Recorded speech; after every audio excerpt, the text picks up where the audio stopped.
Welcome to Home Dad Chat, brought to you by the National At-Home Dad Network. My name is Brock, My name is Danny. and we are here to talk about life as stay-at-home dads. So sit back, relax, and enjoy the show. No, I don't want much. I even love handmade crafts made of macaroni. Come on now, you should know me. Times I might eat too much. No worry about my weight, got the dad bod rocking on me. Sketches on my feet, cargo shorts look good on me. I'm a dad, that's what I do. Hey, everybody. Well, I'm back. I know it's been 2 weeks, and I'm back. I'm really excited to be back, though. I did my best. You did great. My best. Hey everybody. Hey everybody. Welcome back. It just doesn't. I couldn't do it. It's all good. It was good, man. The guests that you fun. had on and everything, and just the way that you did your promos, it was awesome. It all worked out really well, and sending it over to me to, put the final touches on it and get it published, everything worked very smoothly, which made me feel good for like times when I need to step away and deal with all the crazy work stuff or whatever. So I got you, man. I got you. I He's can talk for hours. I don't he's even a need a good team. guest. You don't. No, you really don't. Just sit here and talk. But that's okay. That's okay too. What's he talking about now? Oh, I don't know, man. He rabbit trailed a few minutes ago, and I don't know where he is. But did you know that mouth guards were thought to keep you from getting a concussion? Oh, I mean, it would be something like that. It would definitely. Yeah. It'd be. Wait, why are you? What were we talking about? Oh, I don't know. I think someone forgot to tell Jamar Chase that on Sunday, because he definitely caught a football with his mouth guard in his hand at the same time while running down the field. And I was like, wait, isn't that supposed to be in your mouth? I don't know. Mm-hmm. He like dropped it as he was like catching the football. And I'm just like, yeah, that's not going to feel good. Well, I don't even remember how that came up. I was using it as a random thing, but there was something I read recently that people for the longest time thought you really wore a mouth guard to protect you from getting a concussion if you get hit in the chin or in the face, so that it dampens the amount of damage you get. Whereas I always thought it's to keep my teeth in my mouth. Well, I mean, I'd say there's someone's going to hit me in the face. Yeah. Well, I mean, if you think about it, I guess that makes sense. If you're a boxer and you're wearing a mouth guard, you get an uppercut or a shot to like the jaw. Like having that mouth guard in there is definitely probably going to keep you from concussing versus, I mean, if you get in the head or something, that's a little different. Evidently, it's not true. Huh. That's what I'm saying. I read that it was believed for a long time, and that's not actually a belief. And I'm like, I never heard that belief. But again, I've never been a boxer or, never played hockey. We talked about that earlier. We did. And everything that I've done, it was always just for your teeth. So anyway, but again, but that's the kind of thing that I would talk to myself about if I was the only person on the podcast. So, and since you mentioned the hockey thing, I will just put this little bit in there. We were talking about what took place during a hockey game on the 27th of November between two brothers. So that's all I'm going to say. But these two brothers were on opposite teams, so you kind of understand. Go watch the clip. I'll make sure I'll try to find it and put it in the show notes, actually, because it's great, especially the reactions from the dad and the grandpa and the grandma that are there watching these two boys that they've seen grow up do what they do. But no, man, you had some great guests. I really enjoyed editing and listening to the shows all the way through. I mean, I normally do when I edit most of the times, but they were great, especially your first guest you had on, which was Peter, right? Pete, Armstrong. Yeah, his talk on just coping with stressful situations during the holidays was great to listen to, especially right for the last minute. Yeah. Yeah, that too. Hey man, it was great. I got a fever. Can you get a guest? I know. Sure. Let me find it. Actually, Pete was the first person I asked because we just talked, and I wanted to get him in for it. So go ahead. I'm glad, because I felt like trash that day, so that was not fun. And then you had Keith on.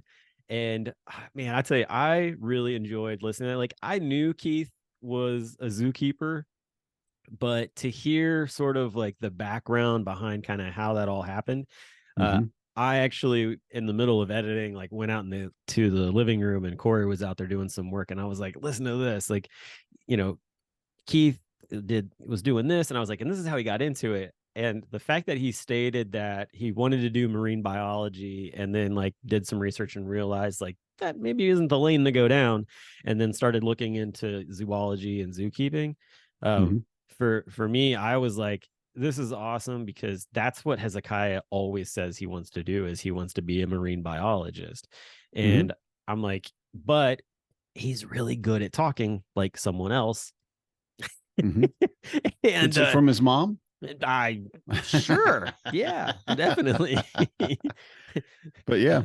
But no, but so like he knows his stuff, and Mhm. to be somebody that could present that kind of style. And two, the other thing, we both said was like, we're in a prime location for him to basically, start doing some things at the Cincinnati Zoo when he gets a little bit older. We've talked with some of the younger staff members during the summer that are there, and I think you have to be 14, I believe, is when you can start working there. And just being a person who's like in an exhibit and being able to like, kind of spew different pieces of information out if guests ask and that kind of thing. And Hezekiah, he was one of those kids. He just stood there right beside the guy and the kid, and just asked him all kinds of questions and really just grilled him. It was great. And he was like, you ought to think about doing this when you get older. I was just like, yeah, that's exactly what I want to hear you say to my child. That's perfect. And he will try it later. And yes, it's really an interesting, I really like talking to Keith too, because of what he started when he was 8 with pigs and cows. And I'm like, I don't know Keith that well. Right. But when I look at him, he looks like a GQ guy that drinks a lot of expensive coffee. I mean, he just does. And I don't mean that in a negative. It's all good. No, it's kind of negative. Yeah. It's not that. No, I'm kidding. Keith, I love you, but he doesn't compliment. look like a farmer. Right. He just never looked to me like a farmer. And I don't know. He's tall and lanky. I mean, he's kind of got that. Yeah, but he could be a ball player. That doesn't mean that's not farmer, I know. And to think of him like taking a slapstick to a pig and getting it into and I'm like, this blows my mind. I mean, the tiger thing was enough, but wait, you've been doing this since you were a child? Dude, the flea bath thing was hilarious, by the way. Can you imagine taking a tiger and forcibly sticking it into a that was the other thing I told Corey. I said, I was like, so they talked about how they flea bath these tigers, and I was like, it's one of those deals where I don't typically I don't typically hear Danny like cuss too much on the podcast, but like the first words out of his mouth were like, "Oh shit!" Like, yep, that. I was like, that was my first words too. I can't imagine what. Yeah. But again, at that time when it first came out, that was probably like, oh, look at the new technology we have. We can now give them a flea bath. This is amazing. No kidding. It's a little dangerous. I'm like, this is a death machine. This creature is an apex predator. Yeah. I mean, it doesn't care.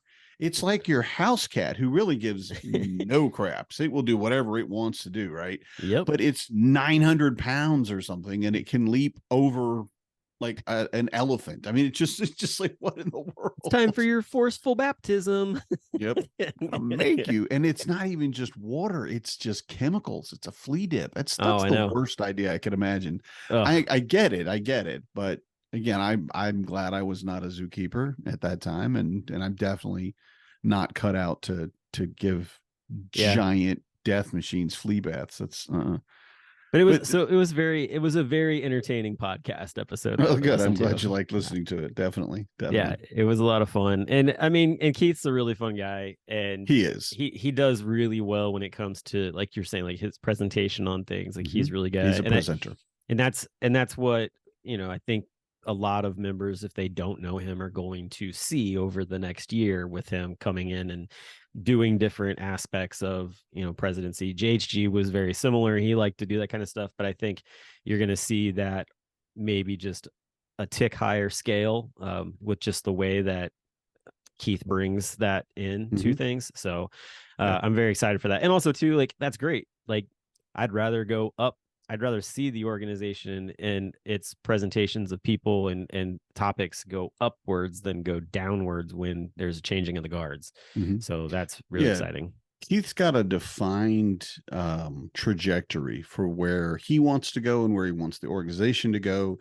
And it's really, it's not like apples and oranges, so to speak, when it comes from compared to JHGs or anything like that. But it's just a new energy to it, and that freshness of it all. I actually have I have to slow Keith down. I just do. He's got so much energy and so much enthusiasm, and he's so professional about it all. And he does things like, hey man, get home. He's a good juggler. Could we wait just a week? Could we just give me a week to kind of grease the wheels here, or get everybody ready for this change or whatever's going on? And it's not been he's not made any big changes or anything like that, but it's just a different way of doing it. And when you're looking at a all volunteer organization of people that all have a full-time job, and this is their side thing that they're doing, it's difficult to keep up with big changes sometimes. So I will say, though, people seem to be doing a really good job, like matching a lot of his energy.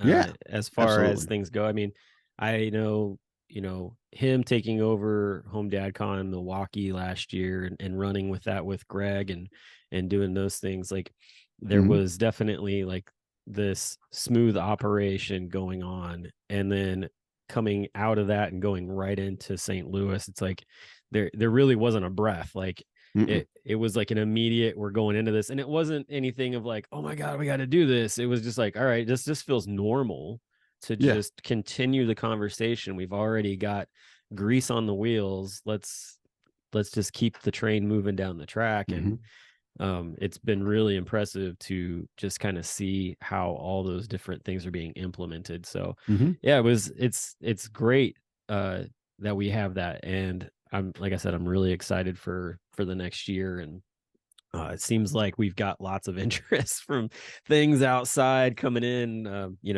knocking on the door for, getting involved with the organization for things too. It's because of a concerted effort over the last year or two or three of people that have been the chair that are building momentum.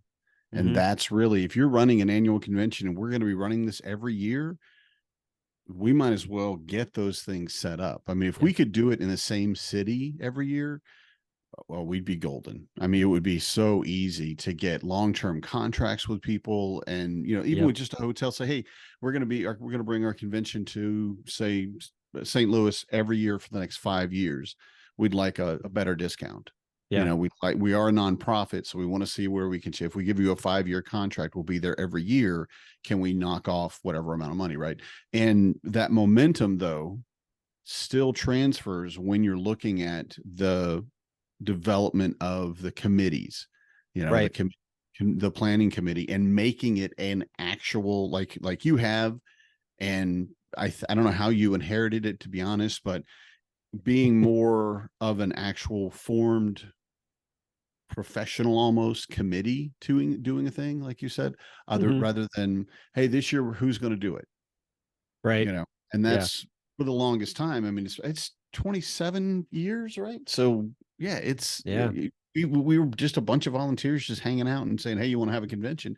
And now it's literally the career development professional convention that we wanted it to be for years, and we've just had to slowly turn that cruise ship, right. Well, I think we've been able to, I think over the past few years, we've been able to really get volunteers that have the know-how and the background to be able to come alongside and not say like, hey, I'm going to take this over, but hey, like, let me just impart some knowledge, wisdom, insight into some things. Like, I don't want reins. Please don't hand them to me. You're fine holding on to them. I have no problem, passing you notes and letting you know this, that, and the other. And I think that that's the other thing, is like, you have somebody who's super passionate, like, I want to do this. Like, when I took Cincinnati, I was like, I want to do this so bad. And Mhm. then to be able to, lean on different guys. Like, I mean, Brian Frampton and I talked, Gerard and I talked, there were like all these different guys who was like, all right, like, you know, tell me what you know. And then also too, there were guys who from the past conventions that I could reach out to as well, and ask them stuff too. So it was this kind of a concerted effort to get all the information I could to be able to do that. And I think that that's what we're seeing now, is this, like, yeah, fine, we got people on the ground that are doing this. Oh, I have this bit of thing, like, I'd love to be able to tell you about this, or give you this piece of insight. So I think Mhm. those are the things. Like, I think a lot of times when we talk about, hey, we need volunteers to step up and do things, like, it could be as simple as, let me just let me just give you this, like, bit of thing that I learned from when I did this, to help you out in this area. Mhm. Like, I'm not asking to be on the committee or anything like that. But I do have this bit of knowledge that I can impart. So hopefully that's something that maybe somebody that'll spark something in somebody listening to this and be like, oh yeah, like, I could pass that on. Because I Mhm. think that's important. I think some people they don't realize that they maybe are holding on to that, like, Mhm. that knowledge. Well, and you don't recognize. Well, sometimes we do, of course, know what we know. Well, you want to know about this? I'll tell you all about this. But realistically, the experiences that we have in different areas of it, Joshua Burnson, our AV guy for last year, and our Yeah. AV guy for this year, we're going to make him official because, oh my God, he did such a good job. Yeah. But just looking out and going, we need somebody to run AV. And again, 5 years ago, it was that's what it was. Who can do it? Why don't you do it? And it wasn't really we didn't have the time. We didn't have the setup or the framework, and we logistically couldn't do that. And we really couldn't even do it up until in the last 3 months, 4 months, in my opinion. Yeah. We had our volunteer coordinator for, a great position, but we didn't know what to do with them. Yeah. We didn't do anything with them. We was like, okay, you're a volunteer coordinator. Here's all the people that want to volunteer. Yeah. Oh man, that's just not what that's just not what we needed. And what we've done over the last year, especially, which is I'm just because what I'm most familiar with. But as simple as getting a schedule for the convention. I want an app. I want a Home Dad Con app, but I Mm. don't know how to make that happen, and I'm not going to pay for it, basically. So, but we came into the convention this year with all of the events of both the pre-convention and the actual convention speakers on a Google Calendar, shared it to all the members that wanted it, Right. and basically just said, here's the calendar.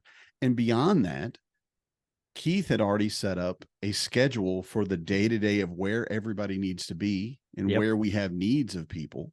And it was fantastic. And I'm looking at it, I'm like, this is what I would expect Yeah. from a professional convention. And Oh, we're not definitely. professionals, No, and but we're we're doing these things. It's exactly. really exciting. It's Yeah, just years of work, I definitely. think, just Well, kind and of paying off. So I want to point one thing out too, just because I want to make sure that this person's not left out in the conversation of AV, and that's the fact that Frank Kuiper was a huge asset mhm. as AV for quite a few years, and whether it was that he really enjoyed doing it, or if it was something that he felt just like, there's a hole, like, I'm just gonna get in here, he did it. And he's a big part of what made, when I got in there, Orlando and Minneapolis and Cincinnati really kind of tick, because it was, like, Josh just kind of came in here recently, and he's doing awesome. He's picking it up or whatever Mhm. with, where we needed him.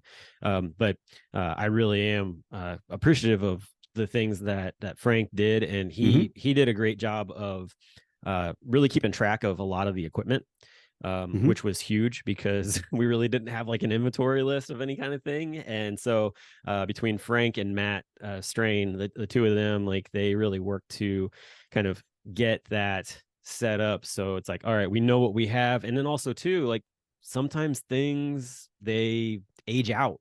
And especially when it comes to microphones that are on the wrong frequency, Frank did the time to research and realize, like, oh, like, we legally can't use this, like, we have to Mhm. upgrade. And it's that kind of thing that also helps keep us out of trouble as a non-professional group of people running a professional convention type of deal. So I just wanted to kind of put that out there that Frank did a lot as well. So I think he gets missed because he's been busy doing a lot of other things and hasn't really been kind of in the fold for the past couple of years. So but yeah. Of course, yeah. And of course we're not leaving anybody behind, but it's just who's active right now. Sure. Is kind of who we can be more, but I don't want to try to name all the people that got the convention running for the last couple of years. It's been, but and that's it though. It's getting to the point where we know who's there and who can do what and who wants to do what. And I love that throughout when Keith did it, he was, I could see him watching the people in the actual committee for planning, the planning committee, and saying, okay, well, this person does this. Would you like to do that? I love doing this. Okay, well, why don't you be in charge of that? Right. And it's such a simple management or leadership idea. Enabling. It's enabling. That's and it speaks to the things that you're best at. Yeah. And that you enjoy, as opposed to, again, and I don't know this is what it was, but it seems like, back in Raleigh, at least. And from then on, that we just kind of were last minute. Oh yeah, we need this, we need this, we need that. And people would step up and they would do their best job, but it would burn them out. Yep. Because they didn't really, I'll do it, but okay, I guess I don't get to go to that breakout I wanted to go to. Or I guess I don't get to see that keynote. And the things that you give up at a convention that I think, again, we've talked about that previously. Yeah. But a lot of sacrifice. That's for sure. Yeah. Just like being a dad. Yeah, Crazy. Exactly. Yeah. Speaking of which, you mentioned the word burnout. I am definitely on a burned out path. Yes, you are. I didn't expect you to be here tonight. Well, no, I'm glad I'm here tonight, actually. I wanted you to be here. But no, I mean, more, I guess for me, more along the lines of like just life has kind of burnt me out in a lot of ways, especially with kind of this juggling of at-home dad / working type of thing, and just everything that is like, it's been a lot. Like, and it's one of those deals where I came to the realization today. I was like, oh, like I'm burnt out. Like that's why I feel like trash. Like, and I finally, once I came to that conclusion, I mentioned that to Corey through a text message and was just like, yep, I'm burnt out. Like between everything going on with work and other things, like it's just, there's a lot going on. And I just don't feel like it's tiring to put a smile on your face when you really don't want to. And so that's a big part of what's going on with me, and just trying to figure things out. I'm coming up on being back in the workforce for a year, and I'm feeling it. Like it's starting to show in some ways, but I'm trying to be mindful of what's going on so that I can verbalize it to people, because otherwise it's gonna just tear me up. And I long time ago said I would not hold things in and keep them to myself. Like it does no good for nobody. Right. And the need for healthy boundaries. Yeah. Just the ability to look at what you're doing and say, well, that's all I can do. And that's, for a lot of us, every day, that's a different amount. My 100% today is not what I gave, a week ago. 100% a week ago was 5 times what I did today, but I still gave 100%. And you have to set those healthy boundaries especially with your partner, and most especially with your kids, because you have to give them that example. Yeah. And since you're giving them that example, you have to be then doing it to your coworkers or to your superiors, your bosses, whatever you have at work. Yep. So that everybody understands, I would love to be able to work 9 days a week, but I can't. Right. There's only 7. So something's got to break here. There's no way I can do this. Yeah. So I think it's fantastic that you're aware of it, because like you said, you have to be able to tell other people. I liken it to cooking. because a lot of us are the main cooks for our families. Yep. And if I cook something that my partner or my family do not like if it's only one picky eater, different thing. But if they're all like, "Ooh, wow, that was too much salt, way too much salt," but they don't say anything, Yeah. I'm just going to keep cooking it that way, right? And they're going to keep cooking overly salted whatever. Right. And setting that boundary and just saying, "I really appreciate that you cooked, Dad, but it was really too salty for me. And I wonder if maybe there was a way, that I could get that changed." Of course, kids are going to be like, "Oh, Dad, it's too salty." But it's the understanding of how to set that healthy boundary with other people in all things. Yep. And be able to say, not necessarily say no, because a lot of us balk at that. I don't want to say no, but just saying, "Oh, that's either beyond me, or the understanding that that's not in my wheelhouse. That's really Exactly. not something I Yep. don't know how to do that." So I think it's wonderful Yeah. that you've Well, got that idea, and hopefully that you are setting those boundaries with people at work. that's the thing at work. Setting up boundaries is definitely something that I've had to lean into more Mhm. because one of the owners, he's a great guy, but has tons of ideas. He shoots from the hip, and it's almost like a shoot first, ask questions later kind of deal. And like right now, there's a project that's taking place at the brewery, and Mhm. great. Like I'm all for attracting attention to the brewery and doing different things. Just don't expect me to jump in and be a part of it, because I've got enough other things on my plate that I'm trying to do for the brewery that's not in my wheelhouse, nor is it actually part of like my quote unquote like job description in a Yeah. way to deal with it. But at the same time, like I'm more than willing to, do what I can, but not be at that my main focus. And that was the interesting part when this whole thing got started, because it was sort of looking like I was going to be doing this as a main focus. And I'm like, I can't, like, without saying I can't, it was like, I have all of these other cogs going, and all Mhm. these plates are spinning, and I need to deal with those. And there's another group of people that can take care of the new project. And if I need to help out in little ways, like I will see what I can do. But this is Mhm. not my this is not my monkey, but I'm in the circus. So that's what it comes down to.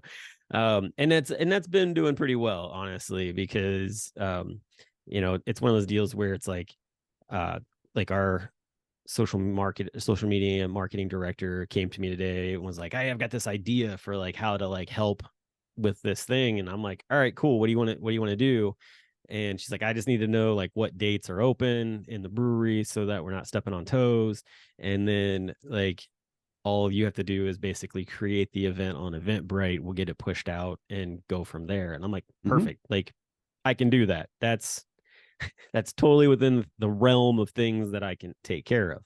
And so, that's and that will be a way to actually promote what we're doing. So, but it's taken time to like get those boundaries in place, and also to not feel guilty for saying, "Hey, I'm not going to be a part of that." Mhm. I support it. Yeah. I'm just not going to be a part of it. Right, right. This is more than what I have time, energy, or that I've committed to, Right. which is a big part of it. My job description is not this. We all want to wear multiple hats. We want to volunteer. We want to help out. We want to be willing because it makes us feel like better part of the team. But also the thought of maybe that we get, maybe they'll give me a promotion, or maybe I'll, get a pay raise or whatever. You want to be the most helpful person there, but you Yeah. have to strike that balance between your work life and your home life, Yep. right? Yep. Have to. And if you give too much of yourself in the fashion of like, sure, like I can do all these things, and then like you get into it and you're like, "Oh gosh, that that's that's a Yeah. lot. What do I do now?" And then, it kind of gives this weird look from people, be like, "Well, you said that you were going to handle it." And it's like, "Yeah, but I didn't know." And it's like, "All right, like that's where that healthy boundary comes in. You got to Mhm. basically say, nope, well, someone else needs to figure this out, or Mhm. there's got to be a different way to go about it." Yeah. That's kind of the big thing that's going on. And honestly, one, it feels good to just talk about it too. But the other thing is just that I think that a lot of us dads get into that where we we see different ways that we can get involved in things, or maybe somebody asks us to do something and it's like, yeah, like I would love to do that. However, like Mhm. there's a lot going on already. Yeah. And so I can't. And you need to be able to say that and not feel guilty about it, because there are other people that can step into, those different roles. If you can do it, great. Like that's perfect. Like if that's going to work for you, but you shouldn't be just like, saying yes to appease the masses and stress your family out and yourself Mhm. out, because that is not going to benefit anybody in the long run, because you're going to have negative effects on that. It's going to have negative effects on you, and it's just a recipe for disaster, honestly. Mhm. And so I think I remember what was it? Oh, there was I remember my one of my pastors saying one time, like, sometimes you got to say no to say yes. Okay. I don't get that one. Like saying no to one opportunity to be able to say yes to Say something yes to else. something else. Gotcha. Okay. Yeah. All right. Yeah. All right. Sorry. Yeah. So like somebody comes and asks you like, hey, can you do this? And be like, nope, because I need to be able to say yes to my Mhm. kids, my wife, whatever Right. that is, type of Right. deal. And And yeah. I think it's important to note, or at least to say, because what you're running into is a very, very common thing for people that work outside the home. Yeah. And for us, this is pretty much a new experience for having children that need you, and you're used to there being being there with them every single day, to being outside the home working 6, 8, 10, 12, whatever hours outside the home, and the change in the dynamic. And you've talked about this before, Yeah. but a lot of parents, that's where they start, that's where they stay. I think we've talked about it. I think I'm very fortunate that I could have this set up with my wife and be able to stay home with the kids. Yeah. It was a lot of sacrifice and a lot of hard work, but it's something we really focused on and were able to do. Mm-hmm. Most families aren't. Right. And saying that, and then looking at this is their daily now, is that how do I make that balance? How do I give the commitment that my boss needs so that I can hopefully get a raise, so that I can start climbing that ladder and yet maintain what I've got at home, Right. you know, Yep. or what I'm developing at home. Well, and I think that too comes down to like what Keith was talking about in the last episode, where, it works with his schedule, the possibilities of him being able to move into, the things that he wants to do workforce wise. And I think that along with having conversations with whoever you're interviewing with, to be able to just basically lay it down and say like, hey, listen, um, you know, I still need to have certain flexibilities to be able to Mhm. take care of my kids or my family, kind of deal, because my wife is still the breadwinner. This is a part-time job type situation for me, or whatever, however that looks like. I want to be able to do this job, but I also need to know that you're going to be able to support me in these other aspects or whatever. And Right. it's better to have that conversation up front than it is Mhm. to try to have it afterwards, because your employer is going to be like, well, wait a minute, like, why didn't you tell me that beforehand? Like, I would have been fine with it, just needed to know. Now I feel kind of like I got slighted, type of deal, on the whole Mhm. situation. So that's the other big thing. Don't be intimidated or scared to say those things, especially now. Like, I feel like the world in the working world has changed so much that you can say, hey, I'm a parent, like, I need to know what your stances are from a workforce on Mhm. families, because Right. if there's somebody that's still behind the times on how they're supporting families, like, that's, you got to weigh that, because Mhm.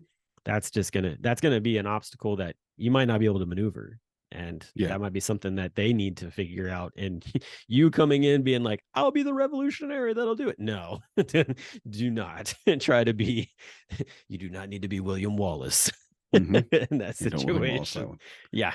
Or I was thinking, what's the other one from Patriot? That that kind of deal. Oh yeah, that Mel Gibson movie.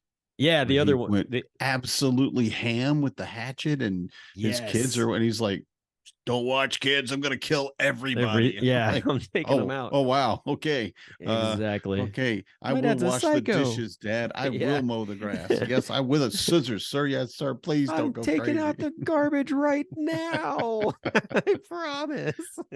Yeah. I know But I've moved away and started a family, but I will come home and take the trash out. yeah, Please. exactly. I hear a whistle and I'm immediately like, Been a where's my dad? long time since I've seen that. I don't even think I've seen that whole movie, to be honest.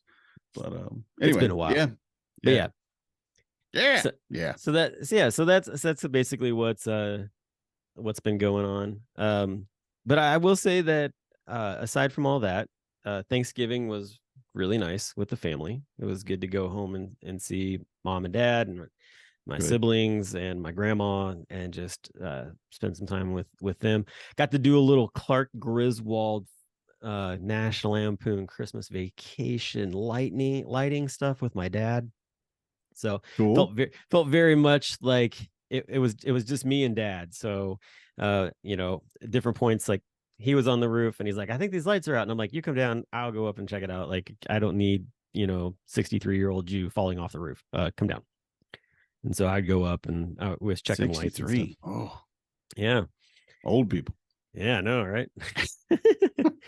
But anyway, had fun just doing lights with him. Yeah. He was like, I typically don't have anybody to help me do these. I'm like, my brother lives in town and his kids are old enough that you could call them and have them come over. They're your grandchildren. Like, this is the stuff that I used to do with them to? Yeah, exactly. This is the stuff healthy that boundaries, Dad. Healthy boundaries. Yeah, I was like, I used to go over and help Grandpa all the time with the lights. Like, I loved it. Like, actually, my dad inherited a good portion of the Christmas lights from my grandpa. So, yeah, actually, I was telling him at one point, I was like, do you have a big wreath in the back that's all lit up? I was like, Grandpa built that, right? And he's like, yeah. I'm like, are you gonna put that up? He's like, oh, I'm trying to figure that out. I'm like, well, it would fit really nice on the front of my house. And he was like, you're not getting Grandpa's wreath. And I was just like, there's gonna come a time where you're not gonna be able to do anything with that wreath or any of these lights. And that thing's coming to my house. It's probably gonna go up on the front of my house.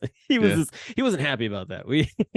He kind of gruffed. This is how life is a cycle. Come on. Exactly. Your dad gives it to you, so your dad gives it to you. Yeah. You gotta pass it on there, Pops. Speaking of passing it on, so on the way to my parents' place, my daughter was saying that she wanted to learn how to shoot a bow and arrow.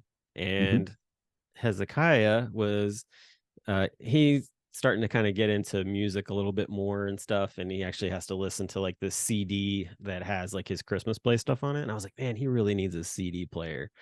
And so I went up in the attic and I found my CD player from circa 1997 that worked when I put batteries in it and a CD in it. And so he got the CD player so that he's been able to listen to his songs for school. And I found the compound bow that I learned how to shoot bow and arrow with for my daughter, and still had the practice arrows with it. So yeah, so I brought that home, and my daughter saw it when I got home, and she was like, oh, you brought bow and arrow? And I was like, yeah. I was like, you said you wanted to learn to shoot. She's like, I did, yes. And so I'm excited to do that with her. Cool. Yeah, so that was I tend to grab little things from the house from time to time. I was trying to find all the stuff for the Atari 2600 that's sitting at our house but all I could find was the actual just console and a couple of games, no joysticks or anything like that. I'm like, dang it, I'm not taking this without all the other stuff, and I can't find it yet. So like, I'll just keep it buried underneath this area. No one else is taking it. Right. Yeah, just leave it where it's at. Oh yeah, we grabbed an Etch-a-Sketch, a full-size Etch-a-Sketch too for the kids that was sitting on a shelf. I was like, this is coming home with us as well. The kids were enjoying playing with it at grandma's the entire This is time. my tablet. This is what I grew up. Right? This and a light bright. This is what we had, and we liked it that way. Oh, my dad actually pulled out the light bright and let the kids play with that too. So we had that going. Yeah. It was a nostalgic Thanksgiving. Let's just put it that way. As it should be. I mean, we talked previously about traditions and about making your own traditions and things like that, but having that ability to go to your dad and this is what I did when I was a kid. And granted, a lot of times our kids are going to want to do what we did. I mean, it's not going to be as fun for them. It's Sure. just the world has changed. But a lot of the stuff, it's so much fun just to watch them, Mm-hmm. especially when it's your parents playing with your kids. Yeah. You know, and Yep. you think, wow, I wish you would have done that with me. Oh no, I'm sorry. That was a bitter moment. I was sorry. Oh no, I pointed that out to my- him before too. Don't you worry. Yeah, because it's like it's 10 o'clock. They're like, it's time for bed. Oh come on, it's only 10. I'm like, what? Like, yeah, that's don't right. give me that crap. They're like, well, they're at grandma's house. I'm like, no, screw that. Like, no, that's not how that works. Yeah. We had that conversation actually while we were there as well, because they were pulling that card. We're like, no, it's time for them to go to bed right now. Mhm. So yeah, that was interesting. But It's no, all the grandpa, right? yeah, exactly. Grandma. But my kids too, like in the fashion of things that you introduce them to that you like music wise, we've been very much like introducing them to the things that we listen to. Classic rock, you know, stuff from the 90s and the 2000s and that kind of stuff. Hezekiah told me the other day that his favorite artist right now is Michael Jackson, and I'm like, oh, you're so cool, like that's great. Like he really does like enjoy listening to Michael Jackson songs when they come on, and was an incredible artist. So yeah. Exactly. And so just stuff like that, or they love the Guardians of the Galaxy soundtracks because there's all kinds of awesome music on there.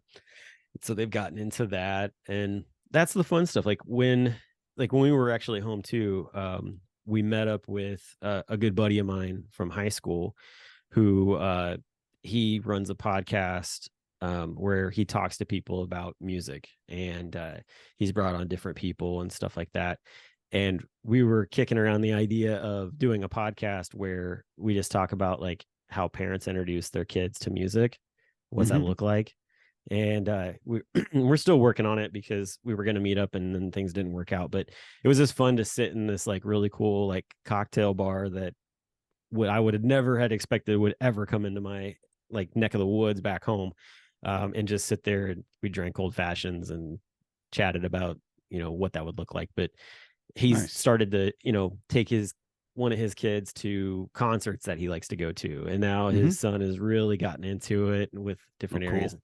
And so it's just kind of neat to see the two of them bonding in that sort of fashion. And I think that's what's really important. You know, it's like, all right, like how, you know, is there a way for me to connect with my kid like that? Is that something that they would, you know, be interested in? And then not going over the top on like, oh my gosh, like this is so great, but just like play along and, you know, just enjoy the moment. Because I think sometimes parents maybe take it a little bit like, this is like, let's do this and this, and it's like, let it develop. Don't push the envelope too much. There's so much that you have to teach your child, so much that you have to be responsible for teaching your child, and finding your joy in that, right? And finding your where you can share what you love. A lot of the new dads we hear, they're talking about, I don't know what to do, I'm bored or I'm burnt out, I just sit here at home all day with this crying baby, you know, and whatever it is, take them to do what you love. Yep. Exactly. And let them see it. No, maybe they don't want to do it. Maybe they don't want, like, my kids don't want to watch my favorite movie. Fine. That's fine. They can sit there and be quiet anyway. No. But you can, they can go play off in the corner. It's fine. Right there under a tree. That's it. In the rain. No, you don't love my movie. It's the best movie ever, you know, but having that ability to share your joy and your hobbies, because that's something they have to learn too. And then, and it's happened with, and we're talking about music, this specifically happened with my oldest, where he has his own music, and we're driving on a road trip, and we're going to Milwaukee or whatever. And I said, what are you listening to? Because he's got his headphones in. I'm like, why don't you just play it on the car speakers? And I'm fine with it. And he's like, I don't think you'll like it. And I said, no, it's possible. There are music, there are songs, there are people I don't like to listen to. Yes. However, if you like it, I don't mind listening. Right. And I'm not an aficionado of music in any way. I can barely remember band names. So yeah, let's just put it on. Right. Let And me he peek behind the played curtain stuff. and see what's going Hey, on. it was not my favorite music, Sure. but it's I think 3 different songs I picked up on that, like hour-long trip that I love and that are in my playlist now. And Nice. I'm like, yeah, I thanks for sharing that with me. And that he's sharing his music and his hobbies and his the ways that he does things is because I shared mine with him Yeah. or just exposed him. We're driving down the road and we're not going to listen to VeggieTales all the time. Mm-hmm. Sorry, I've had it. We're done. We're going to listen to Minecraft songs now for at least 30 minutes, but being able to switch up and then being able to put your music on and go, no, it's daddy's turn. Daddy's going to listen to his songs. And if you're enjoying it, especially if you're like me and you're singing to it, even if you do it horribly, it just increases their enjoyment of it. Yeah. And I can't wait to see what music my kids end up listening to when they're older, when they're out on their own, because maybe they listen to some of my stuff, and how cool would that be? Yeah. Or maybe they teach me stuff, and how cool would that be? Exactly. It's a nice give and take of it all. So Mhm. that's well, and you were talking about like just sort of the way parents, communicate with each other and whatnot too, and that whole give and take. I saw where one of the moms in our school, which I actually do have a decent relationship with, she was talking about just how uh what was it, like she mentioned that she saw where, I think it was like on Twitter or somewhere, there was these parents talking about how they don't have a good relationship with their kids, to the point where like they can't, talk with them about things. And she's just like, Hmm. I just, she's like, I, they can't tell them things like, hey, like go take a shower, or can you take take the garbage out, or anything like that. Like there's like such a disconnect between the parent and the Really? child. um and she was like, I get it, when you're a teenager, like there's always this rub between parents and kids, but she's like, I really hope that like my kids and I don't get to that point. Like we have a really good connection, and I just want to figure out how to stay. And I thought to myself, I'm like, yeah, like I get that. Like there are some parents and kids who just, for whatever reason, like it's just a butting of heads that are taking place. And I really think that a lot of it comes down to influence, like outside of the home, that's really involved in it, and not Hmm. allowing parents to maybe be able to, parents maybe they fear they can't say something, like, oh, if I say this is going to upset it, or they don't go about, you know asking questions in the right way. Like you know it's not loving, it's just they're just like, tell me why this is or whatever, instead of like, hey, I'm curious, like, you're like, hey, like I want to understand the music that you're listening to, like Hmm. let me hear it, like I'm not going to make fun of you or anything like that, like I just want to hear it, type of deal. And I think that sometimes parents, they miss that opportunity to just be like, I just want to be a part of your life and what you're doing, type of Hmm. thing. And then too, the other part of it is like, yes, like as an adult, there is a part where you're like, I do want to laugh at what you're thinking, but at the same time, like I know that that's going to tear you down, and so I can't do Hmm. that. Like I just need to listen and Yeah. then have a conversation. And there are still, unfortunately, lots of toxic parents out there who are still dealing with trying to figure that out, and need to come out of their proverbial shell and realize that having a conversation and letting your kids, express or say the things they need to, and not getting immediately offended with it, is Hmm. what's going to help grow your relationship. Yeah. And realizing that your child is a person, Right.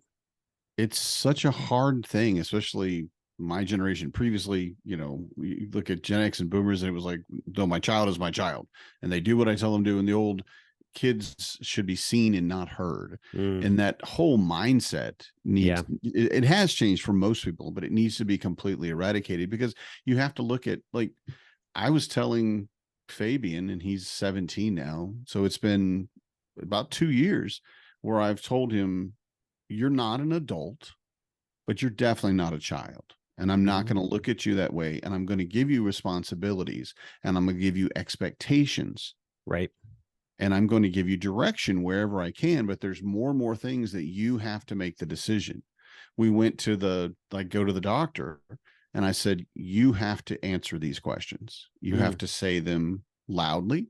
You have to say them loud enough for the person to hear you, and you have to say them clearly, which means you have to listen to them. I'm not going to do it after this visit. I'm going to stand here and stare at you until you answer these questions. Because what is your name? What is your date of birth? Who are you here to see? These are not things that I need to do for you anymore. And he hated it. I mean, he really hated it. But it's okay, so you want to wait until I'm not here at all and you're on your own and you have to do this? And he said, I don't think I would even do that. And I'm like, yeah, exactly. That's it. Yeah. That's why we have to get you ready for this, because you have to do these things as an adult. And again, it comes back to teaching your kid what they need to be a good person out in the world, but recognizing that they are their own person, that this person may not like my music, this person has their own opinions on what brand of potatoes, I don't know, anything it is, what food are we getting tonight, or what are we making for dinner, or Coke how do we versus cut the Pepsi. grass, Coke versus Pepsi. My son is an atheist, and he very maturely came to me and said, Dad, I'm not able to go to mass with you and enjoy it. I really don't like it, and I need to know what to do. And that was the best conversation we had of that whole year, with him looking at me as a fellow person and saying, these are the things that I need. This is my healthy boundary. Right. Yeah. And me able to respond and not to be, no, you're going, or you're going every day. Oh no, we're going to go twice now. And that whole mindset coming down to, and I read something this week, that something that you really shouldn't do to your kids is to tell them or expect them to be grateful for room and board, basically, for a place to live and food and clothing. Well, I give you all this stuff, you should be grateful for that. No, that's your job as a parent. That's what you're required to do. And if your kid isn't grateful for it, your kid isn't grateful for it, right? It's an understanding of this person. And granted, if they're 5, it's a lot easier to overlook it. But this person has their own thoughts and opinions, and they should be recognized, maybe not followed. We should have ice cream for breakfast every day this week. No, sorry, buddy, we're not going to do that. Right. But the understanding that I see why you said it, I know where you're at, and I appreciate that, even though we're not going to do it, either they're 5 or 15 or 25, whatever age it is, shouldn't have ice cream for breakfast every day. Yeah. This all falls into respect. This all falls into the realm of what my wife and I have always said, because we always get people like, how is it that your kids, like, you get them to do all these things or whatever? Like, well, one, like, they are children, yes. However, we are raising adults. Yes, they are children. However, we treat them with the respect and understanding that these are things that they are going to take with them into adulthood. And so, just different things, everything from talking baby talk, we didn't do any of that with the kids, to how we discuss topics now and talk about different things. And it's like, hey, like, you need to know how to do the laundry. You need to know how to fold your clothes and do these cleaning things. Not because I want you to do them. It's because you yourself are going to need to do these things and have to do these things when you leave the house and have your own life. And it's those kind of conversations, especially from the standpoint of, like, what you were talking about, like, I don't, you don't have to be able to say, like, you should feel grateful that you have this house. It's like, you should understand that, like, these are things that mom and I don't want to do either, but we need to do them. We have to do them because we're adults, and that's part of being an adult, and it's part of adulting. Adulting sucks, but we all do it. We all do it. Like, there's more good than bad that comes out of it. And telling them to pick up the other person's trash, or something, like, pick those socks up. Well, those aren't mine. Cool. They're not mine either. Right. But I have washed your clothes every day for the last, since you were born 9 years ago. I've watched everything you've worn. None of that's mine. And Yeah. this isn't I'm a parent, I have to do this. We're a community. We're a family. We're all building this household, this family. We're helping this tree grow. And your part is going to be pick up your brother's stinky socks and put them in the hamper. Yeah. I don't care if they're yours or not. Yep. You know? Well, that's like I sent I went grocery shopping today, and Hezekiah and Ruby are both very capable of, like, if I forgot something, I can send them to go get it in another aisle or whatever. And I was like, hey, I'm gonna grab these hot dogs. Would you go get some hot dog buns? And I didn't say who to go get them. I just said, would you go grab some hot dog buns? Which I figured they probably would go. Which they did. And then Ruby came back and she had tears in her eyes, and I'm like, oh, here we go. This will be fun. What's about to happen here? And I was like, hey, what's wrong? And she's like, well, Hezekiah said I didn't really need to come with him, and basically then said I didn't want you to come with me. And then, like, so she came back, and so we stood there, waited the cart. He came back and he's all like, oh, I got the hot dog buns. And I'm like, hey buddy, thanks for getting me the hot dog buns. I'm like, can you explain to me why it is that Ruby is crying? And we went through this whole topic of what was going on. And I said, now, if she had said that to you, how would you feel? Well, I wouldn't feel very good about it. I was like, so you're completely negating the whole treat others as you would like to be treated metaphor, like that whole lifestyle that we've taught. And he's like, well, and I was like, exactly. Like, you wouldn't want to be treated that way. You did this. I was like, that doesn't make you feel good. That didn't make her feel good, right? He's like, yeah. I'm like, do you think that is the way to go about that next time? He's like, no. I'm like, all right, like, bank that, like, right. And I was like, and then I was like, on top of that, like, they usually ask for like a Kinder Egg, like when we're going through checkout. I'm like, also just know, I was like, do not ask for any special anything, because it is not going to be granted to you because of your attitude towards the situation. He's like, oh, okay. So, and then Ruby, being the smart cookie that she is, as the younger one, was like, at one point she was like, can I have a Kinder Egg? And I'm like, nope, unfortunately, because of the actions of your brother, I was like, we're not going to do Kinder Eggs, because, like, it's just not going to help the situation at all. And so, yeah. And she was like, okay. Like, she was totally fine with it. But it was just, that was the conversation that happened. They were great. Other than that, they helped me with shopping. It was awesome. We were in and out of there within a decent amount of time. But I was just like, by golly, kid, like, just. And I know you have told them this. Oh yeah, you have established this is how we live. I have told you this 100 times, and yet you get out of my sight and immediately go, get away from me, little one. I don't need you here, and crush your sister. He's a very sensitive kid, but then you get him where he's not around it and he tries to be the mean kid. I'm like, you don't like it when people are mean to you. Why do you think it's okay to be mean to others? I'm like, that is not what we do here. So yeah, it was just like, all right, always a teaching moment waiting to happen. Right. Yeah. And get a sign so you don't have to wear your voice out. Right. No I have a sign that says, why is this wet? Why? You just hand it to them, or do you hold it up? I hold it up like Wile E. Coyote. Why is this wet? And they're like, no, there's no, whatever reason that you got it wet, dry it. Somebody was bringing you coffee. That's what I understand. There is a trail of dried coffee drops all the way up into the kitchen. I went, I heard you talking about that. I'm gonna have to clean the entire staircase. Why does it smell not just sweep it, but clean it. Yeah, right. Yeah. Why does it? What's that smell? What's that smell? What is that smell? Yeah. What does it smell like? A coffee shop in here. But I love it, and he's developing the ability to come down the stairs without spilling coffee. You have to, to make a few mistakes before you figure it out. It's exactly what should be happening. There are earthquakes in Wisconsin, and I just spill it. It always happens when I'm bringing you the coffee. Excuse me, just happens. Yeah, exactly. Getting my kids cold. Oh no.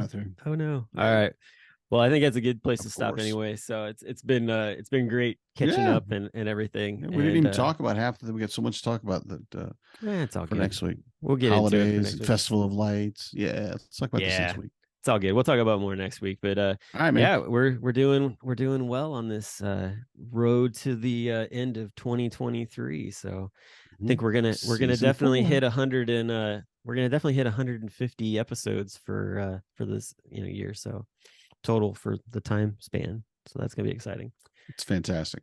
Yeah. Well, hey, thanks to everybody who's listening, and we will talk to you all next week. Good night, everybody. I'm a dad, that's what I do.